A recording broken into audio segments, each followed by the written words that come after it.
अस्सलाम वालेकुम जी, कैसे हैं आप? उम्मीद है खैरियत से होंगे। तो काफ़ी दिनों की बीमारी के बाद अब अल्हम्दुलिल्लाह मैं खैरियत से दोबारा आ गई हूँ। आलू पालक बन रही है, मेरे बंदे को बहुत पसंद है आलू पालक। जब मैं भी बनाती हूँ तो थोक के पा बना के रख देती हूँ ताकि 2-3 दिन खा लें और फिर वो अगले 2-3 महीने आलू पालक का नाम ना लें। इसी तरह आज भी मैंने किया, काफ़ी ज़्यादा सालन मैंने आज बना लिया और वो मुझे खुद भी कह रहे थे, कहते तेनू लगता है कि इंज में पालक तो चिढ़ जाएगा तो एवं नहीं होएगा। मैंने कहा चलो देखते हैं कौन जीतता है, आप या मैं। और सालन बनाने के साथ साथ मैंने ये रायता और ये भी बना लिया था सैलड, ताकि हम खुद कुछ खा सकें। मतलब मुझे पर्सनली आलू पालक इतनी अच्छी नहीं लगती, बस मैं ये बना लेती हूँ कि नेक्स्ट डे चलो मैं वो बना लूँगी, इससे ना पराठे वगैरह बना दूँगी बच्चों को। और बनाने के साथ साथ ये आलू वगैरह मैं ऊपर चढ़ा के तो खुद मैं नमाज़ पढ़ने चली गई थी। चूल्हा आहिस्ता करके मगरिब की मुझे बहुत होता है, मुझे बहुत आसानी लगती है कि मैं सालन चढ़ाने के बाद जो है जब तक वो आहिस्ता आंच पे पकता रहता है उतनी देर में मैं बड़ी आसानी से और इजीली मगरिब की नमाज़ पढ़ लेती हूँ। मुझे भागम भाग नहीं करना पड़ता ना।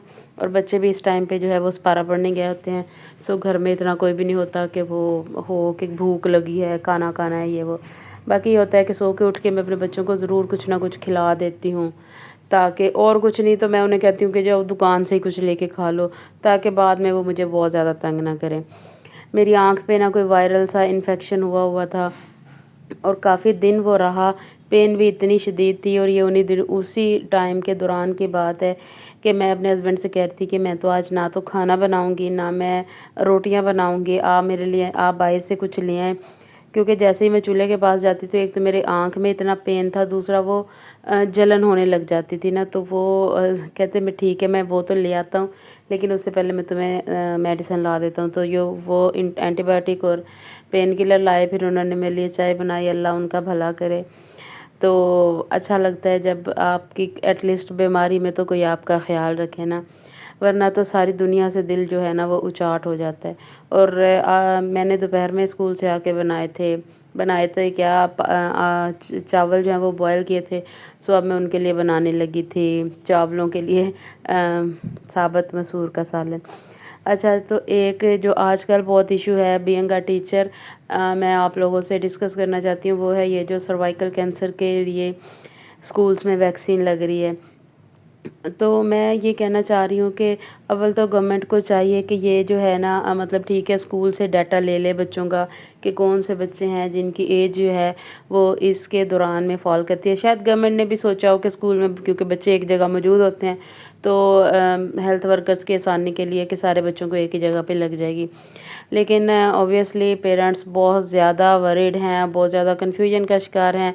अव्वल तो जो हेल्थ वर्कर्स हैं या इनको पहले इसके बारे में कोई ब्रीफिंग देनी चाहिए, या कोई प्रॉपरली गाइडेंस होनी चाहिए, या प्रॉपर इसके कोई सेशन हो पेरेंट्स के साथ, या हमें स्कूल में कह देते हैं कि हेल्थ वर्कर्स आएंगी, बच्चियों की मदर्स को बुला दें और मदर्स के साथ उनकी मीटिंग करवा दें, तो यकीनन हम ये काम कर लेते कि मदर्स को बुलवाते, मदर्स को वो कन्विंस करती हैं या उनको प्रॉपरली ब्रीफ करती उनकी बच्चियों के हेल्थ के बारे में, तो इतने इश्यूज़ ना होते।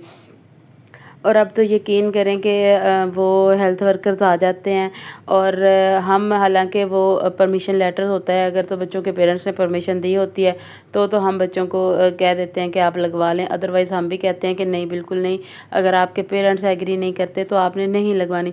और 99% पेरेंट्स जो है ना वो एग्री ही नहीं कर रहे इस बात पे। पता नहीं ये सही है या नहीं है, मैं इस बहस में नहीं पढ़ सकती क्योंकि मैं तो किसी किस्म की कोई मेडिकल जो है वो नहीं, कंसल्टेंट नहीं हूँ, ना मैं कंसल्टेशन दे सकती हूँ। लेकिन इसके लिए हम लोग बहुत सफ़र कर रहे हैं। हम टीचर्स जो है ना स्कूल में, यकीन करें बच्चों की स्ट्रेंथ एकदम से जो है वो 50 से 60% कम हो गई है। अगर कोई हुकूमत का नुमाइंदा मेरी ये बात सुन ले तो मैं उनको ये बताना चाहूँगी कि स्कूल और हेल्थ मतलब उनके और हम लोग बिल्कुल अलग डिपार्टमेंट से हैं और एक मसले में दोनों डिपार्टमेंट्स के जो ग्राउंड पर मौजूद लोग हैं, जो फील्ड के लोग हैं, वो दोनों ही सफ़र कर रहे हैं। हेल्थ वर्कर्स भी परेशान हैं कि मतलब वो आके बच्चे लगवा नहीं रहे। हम लोग इतने परेशान हैं कि बच्चे स्कूल्स में नहीं आ रहे। اور اگر آ بھی جاتے ہیں تو موسٹلی جو بچوں کے پیرنٹس ہیں، جو ان کی مدرس ہیں، وہ آ کے تو اسکول میں بیٹھی رہتی ہیں تاکہ ہم مطلب زبردستی نہ ان کے انجیکشن لگوا دیں۔ تو ایسا کچھ بھی نہیں ہے، ٹیچر زبردستی نہیں کرتے، وہ لوگ بھی اپنی ڈیوٹی کے لیے آتے ہیں، ہم لوگ بھی اپنی ڈیوٹی کے لیے جاتے ہیں۔ اگر پیرنٹس کی اجازت نہیں ہوتی تو کسی قسم کا کوئی انجیکشن نہیں لگتا، اور زہر کا انجیکشن تو یہ بالکل بھی نہیں ہے۔ اور جی یہاں پر باتوں باتوں میں میرا سالن بن گیا ہے۔ آپ سے ریکویسٹ ہے کہ میرے چینل کو سبسکرائب کر لیجئے گا، میری ویڈیو کو لائک کر لیجئے گا۔ جتنے آپ لوگ اپنی بچیوں کے لیے پریشان ہیں نا، ٹیچر ہونے کے ناطے ہم بھی اتنے ہی پریشان ہیں، ہم پہ ٹرسٹ کیجئے۔ تھینک یو، اللہ حافظ۔